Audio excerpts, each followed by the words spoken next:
बच्चों, आज के इस वीडियो में हम कक्षा 10 के मैथमेटिक्स में चैप्टर नंबर 8 त्रिकोणमिति का परिचय ये देखने वाले हैं। और ये चैप्टर कक्षा 10 के लिए बहुत ही महत्वपूर्ण होने वाला है।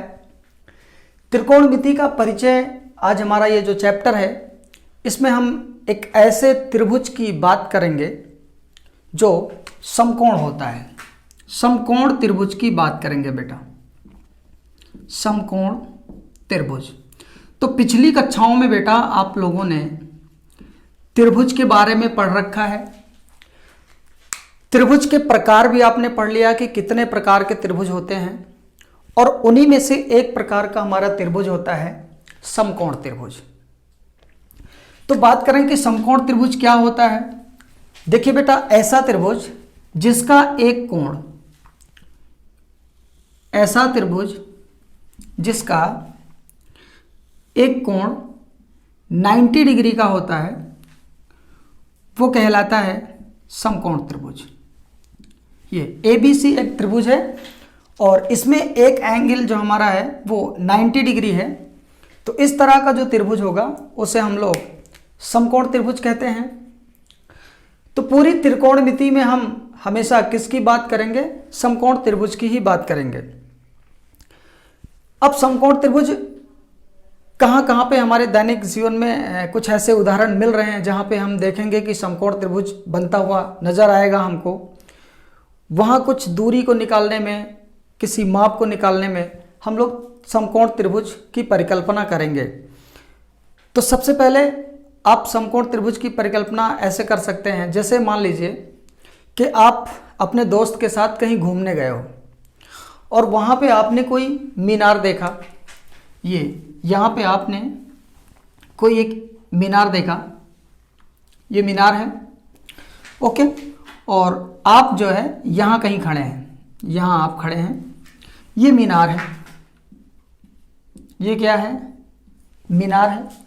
और आप यहाँ खड़े होकर मीनार के चोटी को देख रहे हैं। क्या देख रहे हैं? मीनार की चोटी को देख रहे हैं। तो ये यहाँ पे जो फिगर बनता हुआ नजर आ रहा है, ये हूबहू समकोण त्रिभुज की तरह बनता हुआ फिगर नजर आ रहा है। यानी यहाँ पे आप समकोण त्रिभुज की परिकल्पना कर सकते हैं। और यहाँ हम लोग मीनार की, अगर आपको ऊंचाई निकालना है, आपसे मीनार तक की दूरी निकालना हो, तो बिना मापे हम लोग ऊंचाई और दूरी को निकाल सकते हैं। किसकी सहायता से? त्रिकोणमिति की सहायता से। फिर एक और एग्जाम्पल हम देखते हैं। अगला एग्जाम्पल है, मान लीजिए कि आपका ये कोई मकान है, ये आपका मकान है और ये कोई सड़क है। सड़क के किनारे यहाँ कोई एक गमला रखा हुआ है, सड़क के किनारे यहाँ कोई गमला है और आप छत पे खड़े होकर गमले को देख रहे हैं। छत पे खड़े होकर के आप किसको देख रहे हैं? गमले को देख रहे हैं। तो यहाँ भी आप समकोण त्रिभुज की परिकल्पना कर सकते हैं, ठीक। और इस स्थिति में भी आप अपने से गमले की दूरी, अपने मकान की ऊंचाई, ठीक है, या अपने मकान से गमले की दूरी, इन सबको आप बिना मापे निकाल सकते हैं। किसकी सहायता से? त्रिकोणमिति की सहायता से। तो बेटा, जो त्रिकोणमिति है उसमें हमेशा किसकी बात होगी? समकोण त्रिभुज की बात होगी, ठीक है। अब समकोण त्रिभुज की जो परिकल्पना हमने देखा कि हमारे दैनिक जीवन में कहाँ कहाँ पे समकोण त्रिभुज बनते हुए नजर आ रहे हैं। यहाँ हम सब लोग ऊंचाई निकाल सकते हैं, दूरी निकाल सकते हैं, मकान की ऊंचाई निकाल सकते हैं, आप अपने आप से गमले की दूरी निकाल सकते हैं, ठीक है। तो इन सब में हमारी मदद कौन करेगा? त्रिकोणमिति करेगा, ठीक है बेटा। तो वास्तव में त्रिकोणमिति का हम लोग शाब्दिक अर्थ समझते हैं और उसके बाद कुछ त्रिकोणमितीय अनुपात हैं।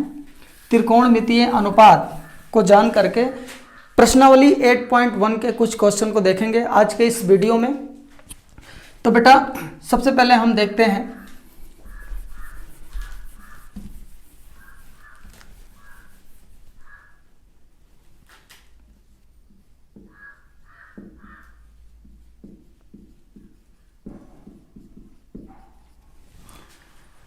जो ट्रिगोनोमेट्री है, ये 3 शब्दों से मिलकर बना है। 3 शब्दों से मिलकर बना है। पहला ट्राई, दूसरा है गॉन और तीसरा मेट्रॉन।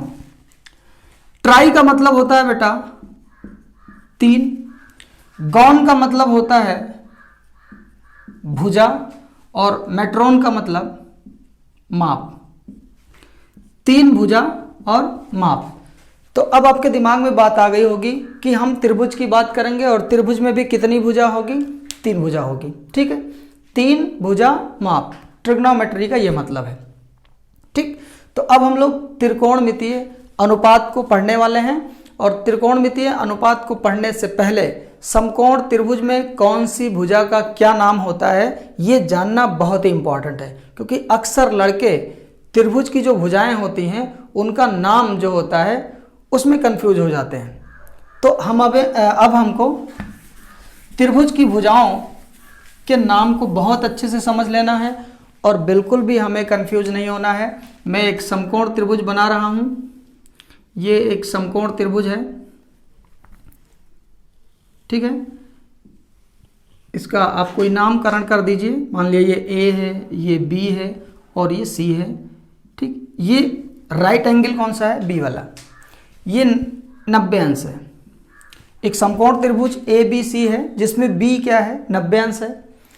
तो बेटा जो 90 अंश के सामने की भुजा होती है, 90 अंश के सामने की भुजा, हमेशा ध्यान देना, हमेशा 90 अंश के सामने की भुजा को कर्ण कहा जाता है, हाइपोटोनियस। क्या बोलते हैं इसको? कर्ण बोलते हैं।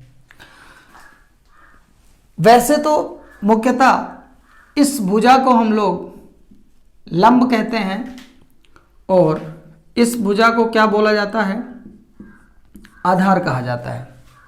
इसको लंब और इसको क्या कहेंगे हम लोग? आधार कहेंगे। लेकिन बेटा बात यह है कि जब भी हम लोग इस 90 डिग्री को छोड़ करके किसी दूसरे कोण की बात करते हैं तो उस कोण के लिए लंब और आधार परस्पर बदलते रहते हैं। तो फिर अब अगला एक त्रिभुज बना के देखते हैं। ये तो जनरली सामान्यतः इसको लंब बोला जाता है, इसको क्या कहते हैं? आधार कहते हैं। लेकिन अगर हमारे पास बेटा एक त्रिभुज है A B C, A B C और बी इसमें है 90 डिग्री। ठीक है, अब अगर वो इस एंगल की बात करें, मान लिया ये एंगल थीटा है, या इसको ए भी मान सकते हो, मान लिया ये एंगल थीटा है, तो हमने आपको बताया बी के सामने तो हमेशा कर्ण होगा। बी के सामने क्या होगा? हमेशा कर्ण होगा। अब अगर मैं इस एंगल की बात कर रहा हूं, इस एंगल की, तो इसके सामने जो होगा वो होगा लंब। इसके सामने जो होगा वो लंब होगा और फिर ये आपका क्या हो जाएगा? आधार हो जाएगा। लेकिन अगर ट्रायंगल है आपके पास ए बी सी और बी कितना? 90, और इस एंगल को थीटा मान लिया जाए, इस एंगल की बात की जाए, तो 90 के सामने तो हमेशा कर्ण, ये बात आपको ध्यान में रखना है। हमेशा 90 अंश के सामने जो होगा उसको क्या बोलेंगे हम लोग? कर्ण बोलेंगे। अब इस थीटा की बात हो रही है तो इसके जो सामने होगा ये लंब हो जाएगा और फिर ये आपका क्या बचेगा? आधार होगा। ठीक, तो आपने क्या देखा कि यहां इस थीटा के लिए यहां ये वाला लंब था और इसके लिए ये लंब हो गया है। ठीक, तो आप हमेशा याद रखना 90 के सामने कर्ण होगा और जिस एंगल की 90 को छोड़ करके जिस एंगल की बात की जा रही है उसके सामने जो होगा वो लंब होगा। 90 के सामने कर्ण होगा और जिस एंगल की बात हो रही उसके सामने जो होगा वो लंब होगा और जो बचा आपका वो आधार हो गया। ठीक, यहां भी देखिए इस थीटा के सामने जो है वो लंब हो गया। 90 के सामने हमेशा कर्ण तो एकदम फिक्स है, 90 के सामने वाला कर्ण होगा, लेकिन लंब और आधार बदलते रहते हैं। किस आधार पे? कि आप किस कोण की बात कर रहे हो। इस कोण की मैं बात कर रहा हूं तो ये लंब हो गया, अगर इस कोण की बात करूंगा तो ये लंब हो जाएगा। ओके, तो अब हमें पूरा विश्वास है कि आप आधार और लंब में कंफ्यूज बिल्कुल नहीं होंगे। कर्ण तो एकदम फिक्स है। ठीक, तो सभी भुजाओं के नाम को भी आपने देख लिया और समकोण त्रिभुज पे बेटा एक पाइथागोरस प्रमेय, ये भी आपने पढ़ रखा है। पाइथागोरस प्रमेय, ये भी आप याद रखना। क्या होता है पाइथागोरस प्रमेय? कर्ण का स्क्वायर ये बराबर होता है लंब का स्क्वायर प्लस आधार का स्क्वायर। कर्ण का स्क्वायर बराबर लंब का स्क्वायर प्लस आधार का स्क्वायर। ये पाइथागोरस प्रमेय आप याद रखना, तो बिल्कुल भी आपको दिक्कत नहीं होगी त्रिकोणमिति के प्रॉब्लम को सॉल्व करने में। ठीक है, अगर इस त्रिभुज की बात की जाए तो कर्ण की जगह हम लिख सकते हैं AC का स्क्वायर, कर्ण आपका AC है, बराबर लंब क्या है आपका BC, BC का स्क्वायर प्लस PA या AB का स्क्वायर। ठीक, तो ये पाइथागोरस प्रमेय है। इस रिलेशन की सहायता से आप, अगर आपको BC और AB का मान ज्ञात है तो आप AC का निकाल सकते हो, अगर आपको AC और BC का मान ज्ञात है तो आप AB का निकाल सकते हो, और अगर आपको AC और AB का मान ज्ञात है तो आप BC का मान निकाल सकते हो। कहने का मतलब ये बेटा कि अगर इन तीन भुजाओं में, लंब में, कर्ण में, आधार में कोई भी दो भुजा ज्ञात हो तो तीसरी भुजा को आप पाइथागोरस प्रमेय से ज्ञात कर सकते हैं। ठीक, तो पाइथागोरस प्रमेय भी आप लोग याद रखना। अब बेटा हम लोग त्रिकोणमिति में 6 वेरिएबल्स हैं, 6 त्रिकोणमितीय अनुपात हैं, भुजाओं का हम लोगों ने अनुपात परिभाषित कर लिया है। उन 6 नामों को आपको याद कर लेना है। वो 6 अनुपात कौन से हैं, जल्दी से बात कर लेते हैं। देखिए,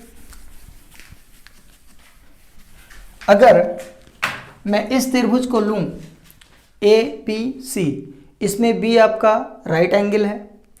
ठीक है, थीटा कोण की अगर मैं बात करूं, थीटा के लिए ये लंब है और ये क्या होगा, आधार होगा। तो इसमें बेटा पहला अनुपात जो हम लोगों ने परिभाषित किया है वो साइन थीटा। साइन थीटा बराबर होता है लंब बटा कर्ण, लंब बटा कर्ण। ठीक है, अभी इसको पूरा अच्छे से समझा दे रहे हैं और आपको याद करने का तरीका भी बता देंगे। फिर इसके बाद एक त्रिकोणमितीय अनुपात हम लोगों ने परिभाषित किया कॉस थीटा। कॉस थीटा बराबर होगा बेटा आधार बटे कर्ण, और तीसरा अनुपात है टैन थीटा, और ये होता है लंब बटा आधार। ये 3 अनुपात तो फिलहाल आप याद कर लें। साइन थीटा बराबर लंब बटे कर्ण, कॉस थीटा बराबर आधार बटे कर्ण, टैन थीटा बराबर लंब बटे आधार। यानी लंब और कर्ण का हमने अनुपात बनाया लंब बटे कर्ण, उसको क्या नाम दिया, साइन थीटा। फिर हमने आधार और कर्ण का रेशियो लिया आधार बटे कर्ण, का क्या नाम दिया इसका, कॉस थीटा। और लंब और आधार, लंब बटे आधार को क्या नाम दिया गया, टैन थीटा। तो ये आपका पहला फार्मूला, ये दूसरा फार्मूला, और ये बन गया आपका तीसरा फार्मूला।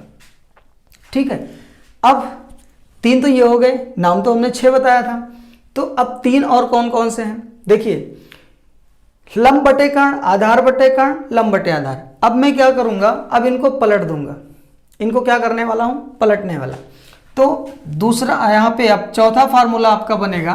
देखो अगर कर्ण बटे लंब हो, कर्ण बटे लंब, कर्ण बटे लंब, तो इसका नाम है कॉसेक थीटा। क्या हो गया, कॉसेक थीटा। मतलब क्या हुआ, साइन को पलट दिया हमने, साइन को क्या किया, पलट दिया। कर्ण बटे लंब, 1 बटा साइन ले लिया, क्या ले लिया, 1 बटा साइन, तो उसका नाम क्या हो गया, कॉसेक हो गया। 5वां है कॉस को पलट देते हैं, तब इसका नाम आता है सेक थीटा, और ये हो जाएगा कर्ण बटे आधार। और छठा आपका कॉट थीटा, ये बराबर होता है आधार बटे लंब। तो ये 6 फार्मूला आप लोगों ने पहले भी पढ़ा होगा। ठीक है, और अगर नहीं पढ़ा है तो अब से आप इसे तैयार कर लें, बहुत ही इंपॉर्टेंट रहने वाला है आपके लिए। साइन थीटा बराबर लंब बटे कर्ण, कॉसेक थीटा बराबर कर्ण बटे लंब, कॉस थीटा बराबर आधार बटे कर्ण, सेक थीटा बराबर कर्ण बटे आधार, टैन थीटा बराबर लंब बटे आधार, और कॉट थीटा बराबर आधार बटे लंब। अब बेटा इसमें से अगर 3 आपको पता हो जाए तो ये 3 आप बड़े आसानी से पता कर सकते हैं। इसका तरीका हम लोग क्या निकालते हैं, याद करने के लिए, एक सा का टा, सा का टा बराबर LAL लाल बटा के ए कक्का, सा का टा बराबर लाल बटे कक्का। अब आपको करना क्या है, इस तरीके से कैसे वैल्यू याद रहे, सा का मतलब साइन, सा से क्या निकला साइन, ठीक है। तो पहला अक्षर यहां लिया तो यहां पहला पहला ले लो, L से लंब और K से कर्ण, लंब बटा कर्ण, साइन के लिए हो गया लंब बटे कर्ण। फिर का को आप देखिए, का मतलब कॉस, ये एक तरीका है याद करने का मतलब कॉस थीटा, कॉस थीटा बराबर, तो यहां दूसरा वाला ले लो आधार बटे कर्ण A बाई के। इसी तरह जब आप टा की बात करते हैं तो टैन थीटा, और ये होगा लंब बटा आधार। तो 3 आप इससे याद कर सकते हैं, सा का टा बराबर लाल बटे कक्का से। और जब ये 3 आपको पता हो जाए तो आप क्या करें, इसको पलट दीजिए, कर्ण ऊपर लंब नीचे, तो साइन थीटा बराबर क्या हो जाएगा। अब साइन थीटा को जब आपने पलट दिया, कर्ण बटे लंब कर दिया, तब उसका नाम क्या हो गया, कॉसेक हो गया। कॉस में पलटा तो उसका नाम क्या हुआ, सेक हुआ। टैन में पलटा तो उसका नाम क्या हुआ, कॉट हुआ। यानी यहां से आपको एक एक फार्मूला और मिल रहा है कि जो साइन थीटा और कॉस थीटा है इसमें क्या रिलेशन है। तो फार्मूला नंबर 7 अगर देखा जाए तो साइन और कॉसेक में क्या रिलेशन है, तो साइन थीटा बराबर होगा 1 बटा कॉसेक थीटा। देखिए 1 बटा कॉसेक कर दो तो लंब बटे कर्ण मिल जाएगा ना, तो फिर से आपको क्या मिलेगा, साइन मिलेगा। तो साइन थीटा बराबर 1 बटे कॉसेक थीटा, है ना। फिर यहाँ पे 8वां फार्मूला, कॉस के लिए क्या बनेगा, कॉस थीटा बराबर हो जाएगा 1 बटे सेक थीटा, और टैन थीटा बराबर होगा 1 बटे कॉट थीटा, ठीक है। तो ये फार्मूला भी आप लोग याद रखना, काम में आने वाला है ये, ठीक। 9 फार्मूला हो गए। अब आप यहाँ से और भी फार्मूले बना सकते हो भाई। साइन थीटा और कॉसेक थीटा में व्युत्क्रमानुपात का संबंध है, तो इन दोनों का गुणनफल कितना होगा, 1 होगा। कॉसेक को साइन के साथ गुणा कर दो तो कितना मिलेगा, 1। कॉसेक इधर आ जाए, साइन के साथ गुणा हो जाए तो कितना मिलेगा, 1 मिलेगा। कॉसेक थीटा और सेक थीटा का गुणा हो जाए तो कितना मिलेगा, 1 मिलेगा। टैन थीटा बराबर क्या होगा, 1 बाई कॉट थीटा। तो ये 6 फार्मूले आप बिल्कुल याद रखना। और सबसे इंपॉर्टेंट बात यह है कि लंब, आधार और कर्ण जो समकोण त्रिभुज की भुजाएं हैं, इनमें बिल्कुल भी कंफ्यूज मत होना। तो बड़े ही आसानी से आपको त्रिकोणमिति समझ में आने वाली है। बहुत ही आसान सा चैप्टर है और बहुत अच्छे से समझ में आएगा। ओके बेटा, तो यहाँ पे केवल इतने ही सूत्र नहीं हैं, सूत्रों का एक पूरा भंडार है त्रिकोणमिति में, बहुत सारे सूत्र हैं।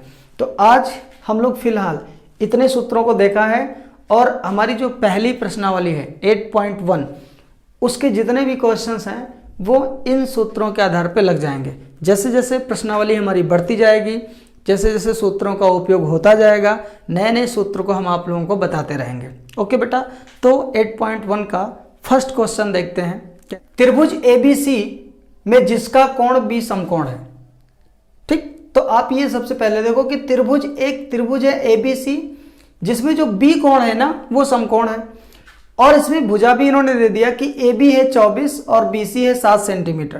तो निम्नलिखित का मान ज्ञात कीजिए। पहला साइन A का मान क्या होगा, फिर कॉस A का मान क्या होगा, और दूसरा साइन C का मान क्या होगा और कॉस C का मान क्या होगा।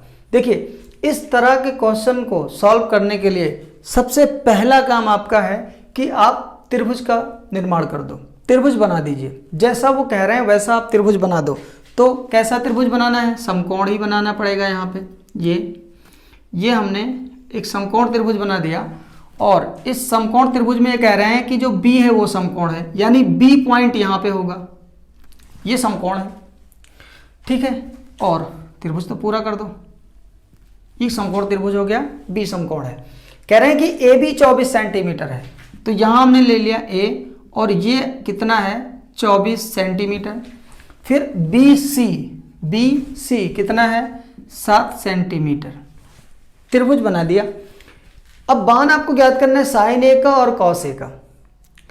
तो अभी आपने फार्मूला क्या पढ़ा था कि अगर आपको साइन ए का मान ज्ञात करना है, साइन ए आपको पता करना है, ठीक है, तो यहाँ थीटा हो सकता है, ए हो सकता है, सी हो सकता है, जिस भी एंगल की बात करेंगे वो यहाँ पे एंगल हो सकता है, ठीक है।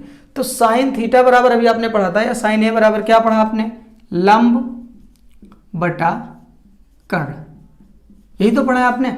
अगर आपको इस त्रिभुज में लंब और कर्ण का मान पता हो जाए तो क्या आप साइन ए का मान बता ले जाएंगे? जी बिल्कुल बता ले जाएंगे। तो हम देखते हैं इस त्रिभुज में क्या क्या चीजें हमको पता है। देखो बी के सामने तो कर्ण होगा, बी के सामने कर्ण होगा, कर्ण तो बिल्कुल भी नहीं पता। अच्छा, अब कौन सा लंब होगा और कौन सा आधार होगा वो इस कोण से पता चलता है। देखो यहाँ पे पहले इन्होंने कोण ए की बात की है, यानी इस कोण की बात की जा रही है, इस कोण की, तो इसके लिए ये लंब होगा, इस एंगल के लिए ये वाला क्या होगा, लंब होगा। तो लंब तो पता है बेटा, कर्ण नहीं पता है, तो इसके लिए क्या करेंगे, देखो आपको आधार पता है और लंब पता है, तो यहां आप पाइथागोरस प्रमेय लगा दीजिए, ठीक है। तो पाइथागोरस प्रमेय से, पाइथागोरस प्रमेय से क्या होता है, पाइथागोरस प्रमेय, कर्ण स्क्वायर बराबर लंब स्क्वायर प्लस आधार स्क्वायर। कर्ण आपका क्या है, AC बराबर लंब, देखो यहां पे इस एंगल के लिए ये वाला लंब होगा BC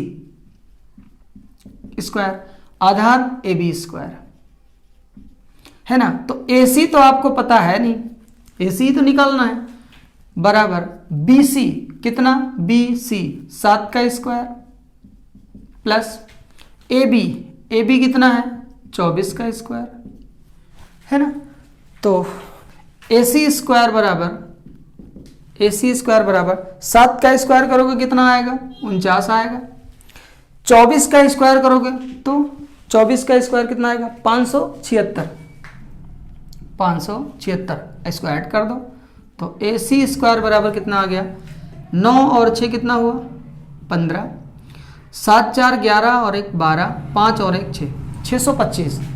तो AC बराबर कितना आ जाएगा, अंडर रूट में 625, तो AC बराबर कितना आएगा, 25। 625 का वर्गमूल कितना होगा, 25। AC मिल गया, AC की वैल्यू कितनी आ गई, 25 आ गई। अब त्रिभुज की तीनों भुजाएं हमको ज्ञात हो गई हैं, है ना। अब वो कोई भी त्रिकोणमितीय अनुपात पूछे हम बता ले जाएंगे। तो साइन A बराबर लंब बटे कर्ण, तो लंब कितना है, 7 है, कर्ण कितना है, 25। तो साइन A बराबर कितना हो गया, 7/25। फिर इसी में इन्होंने आपसे पूछा है कि कॉस A की वैल्यू क्या होगी, कॉस A। तो कॉस A बराबर, देखिए मैं बार बार ये फार्मूला नहीं लिखूंगा, अभी फिलहाल लिख दे रहा हूं, आप तब तक इसे याद कर लेंगे, है ना। तो कॉस A बराबर क्या बताएगा आपको, आधार बटे कर्ण। अब A के लिए आधार तो कितना, 24 और कर्ण कितना है, 25। तो कॉस A बराबर हो गया 24/25। अब इसमें सेकंड पार्ट की बात की जाए, ठीक है, सेकंड पार्ट साइन C। अब ध्यान देना आप लोग, यहां पे साइन A था लेकिन यहां साइन C, है ना। तो अब हमें इस कोण की बात करनी है, इस कोण की, ये तो साइन C के लिए देखो, साइन बराबर तो लंब बटे कर्ण होगा, लेकिन C के लिए लंब होगा कौन, ये आपको देखना है। तो C के लिए लंब ये वाला होगा ना, AB, चाहे तो आप ऐसे लिख भी दो, AB लंब बटा कर्ण AC, ये कर्ण है AC। तो लंब कितना है, 24 और कर्ण कितना है, 25। तो साइन C बराबर कितना हो गया, 24/25। अब इसी में पूछ लिया गया कॉस C, फिर कॉस C, तो कॉस बराबर आधार बटे कर्ण, है ना। तो C के लिए आधार क्या होगा, ये BC, देखो इस C के लिए आधार यही तो होगा, तो BC बाई कर्ण AC। कर्ण कभी बदलने वाला है ही नहीं, कर्ण तो वही रहेगा। तो BC की वैल्यू कितनी है, 7 है, और AC की वैल्यू कितनी है, 25 है। तो आपको कॉस सी मिल गया, साइन सी मिल गया, कॉस ए मिल गया, साइन ए मिल गया। इन्होंने फिलहाल केवल 4 त्रिकोणमितीय अनुपात पूछे, इसमें वो आपसे tan ये पूछ लें, कॉसेक ये पूछ लें, सेक ए पूछ लें, tan सी पूछ लें, कॉट सी पूछ लें, जो भी पूछें आप बड़े आसानी से बता ले जाओगे। बस आपको अगर त्रिभुज की तीनों भुजाएं ज्ञात हों, समकोण त्रिभुज की तीनों भुजाएं अगर आपको पता है, तो वो कोई भी त्रिकोणमितीय अनुपात आपसे पूछें तो बेटा आप बहुत ही आसानी से बता ले जाओगे। बस करना ये आपको कि अगर 2 भुजा दी गई है तो पाइथागोरस प्रमेय को लगा करके आप तीसरी भुजा निकाल लो। ओके, अब देखते हैं क्वेश्चन नंबर 2। नंबर 2 है, एक फिगर दिया गया है आपको, इसमें पी क्यू आर ये समकोण त्रिभुज है। इस समकोण त्रिभुज में जो क्यू है ये राइट एंगल है ना। पी क्यू जो भुजा है वो 12 सेंटीमीटर है, पी आर भुजा 13 सेंटीमीटर है। आपको बताना है कि tan p minus cot R की वैल्यू क्या होगी। tan p minus cot R आपको पता करना है। tan p minus cot R की वैल्यू क्या होगी या tan p minus cot R का मान क्या होगा, ये आपसे क्वेश्चन में पूछा गया है। तो बेटा ये जो त्रिभुज आप देख रहे हैं समकोण त्रिभुज है, और tan p और कॉट आर की जो वैल्यू हमको निकालनी है वो इसी त्रिभुज की सहायता से निकालनी है। तो इस त्रिभुज में 2 भुजाओं के बारे में तो पता है, ये 12-13 सेंटीमीटर और ये 13 सेंटीमीटर। इस भुजा के बारे में कुछ पता नहीं। तो यहाँ पे हम क्या करेंगे, अभी इसके पहले क्वेश्चन में पाइथागोरस प्रमेय के बारे में पढ़ा, तो पाइथागोरस प्रमेय यहाँ पे लगाएंगे हम लोग। पहला काम पाइथागोरस प्रमेय लगा करके जो भुजा अज्ञात है, जिस भुजा का मान नहीं पता है, उस भुजा का मान आप निकाल लो। पहला काम आपको यही करना है। तो पाइथागोरस प्रमेय से क्या है प्रमेय, कर्ण स्क्वायर, तो 90 के सामने जो होगा वो कर्ण होगा, यानी पी आर का स्क्वायर बराबर लंब स्क्वायर मतलब पी क्यू प्लस आधार यानी क्यू आर। अभी जब किसी पर्टिकुलर कोण की बात नहीं कर रहा है तो लंब आधार जो जनरल होता है वही हम मान के चलते हैं। तो पी आर कितना है 13, कर्ण पता है, बराबर पी क्यू कितना है, पी क्यू कितना है 12, प्लस में क्यू आर की वैल्यू आपको क्या करना है, निकालना है। इसको ऐसे लिख दिया, 13 का स्क्वायर करेंगे कितना आएगा 169, बराबर 12 का स्क्वायर करोगे कितना आएगा 144, प्लस क्यू आर का स्क्वायर। ओके, अब 144 इधर लाओ बेटा, तो माइनस 144 हो जाएगा, बराबर ये कितना क्यू आर का स्क्वायर है ना। 169 से 144 को घटाओगे कितना बचेगा 25, 9 से 4 गई 5, 6 से 4 गई 2, 1 से 1 0, 25 बराबर कितना क्यू आर स्क्वायर। यानी आप इसको ऐसे भी लिख सकते हैं क्यू आर स्क्वायर बराबर 25। तो क्यू आर कितना होगा √25 है ना, तो क्यू आर कितना होगा 5। यानी यहां पे आपने क्यू आर की वैल्यू निकाल ली, कितनी आई 5 आई। अब काम आसान हो गया। अब पी क्यू आर त्रिभुज की तीनों भुजाएं आपको ज्ञात हो गई है ना। अब इसमें कोई भी त्रिकोणमितीय अनुपात आपसे पूछा जाए आप बड़े आसानी से बता ले जाओगे, ठीक है। तो tan p माइनस काट आर बताने के लिए मैं पहले tan p का मान पता करूंगा, उसके बाद काट आर का मान पता करूंगा और फिर दोनों को सब्ट्रैक्ट कर दूंगा, ठीक। तो यहाँ पे tan p की वैल्यू कितनी आएगी tan p बराबर, यानी इस एंगल की बात की जा रही, इस एंगल की, तो इसके सामने जो है वो आपका लंब होगा। पहले तो आपको tan का फार्मूला पता होना चाहिए, लंब बटे आधार। तो इसके सामने जो होगा वो लंब होगा, यानी लंब कितना है क्यू आर, आधार कितना होगा पी क्यू, आधार ये होगा पी क्यू इसके लिए। तो क्यू आर की वैल्यू कितनी है 5 और पी क्यू की वैल्यू कितनी है 12। तो tan p कितना आ गया 5/12 तथा आप कॉट आर की वैल्यू निकाल लो, कॉट आर। अब जैसे आर लिखा है ना, तो मतलब इस एंगल की बात हो रही है, इस वाले एंगल की। तो कॉट जो होता है tan का उल्टा, tan पे लंब बटे आधार और इस पे क्या होता है आधार बटे लंब। कॉट के लिए क्या होगा आधार बटे लंब। तो इस एंगल के लिए, आर के लिए आधार क्या है, क्यू आर है ना, और इसके लिए लंब क्या होगा, पी क्यू, यानी 5/12। कॉट आर की वैल्यू भी 5/12 फिगर से। तो इसलिए tan P minus cot R बराबर, tan P की वैल्यू कितनी आई है, 5/12 माइनस कॉट आर की वैल्यू कितनी है, कॉट आर की वैल्यू भी कितनी है, 5/12। तो भाई घटाओगे तो कितना आएगा, आंसर तो आ गया होगा ना आपका। हाँ, tan P से कॉट आर घटाओगे, 5/12 से 5/12 घटाओगे तो इतना कितना आंसर आएगा, 0। यानी tan P minus cot R की वैल्यू कितनी है, 0 है। ओके बेटा, तो मेन काम आपको ये करना है कि जो 6 त्रिकोणमितीय अनुपात दिए गए हैं उनको आप याद कर लें, जो तरीका बताया गया उससे याद कर लें, त्रिभुज को आप बार बार बनाएं और त्रिभुज के कोणों को लेकर के 90 डिग्री को छोड़ करके जो 2 कोण बचते हैं उन 2 कोणों के लिए आप लंब, कर्ण, कर्ण तो फिक्स है, लंब और आधार, पहला काम इनको पहचानना सीखो, ठीक, कि किसी भी एंगल के लिए लंब क्या होगा, आधार क्या होगा, और उसके लिए फिर त्रिकोणमितीय अनुपात बनाओ। ठीक है, इतना काम आप जब कर लेंगे तो त्रिकोणमिति आपको बहुत ही आसान लगेगी। ओके बेटा, तो मिलते हैं फिर नेक्स्ट वीडियो में।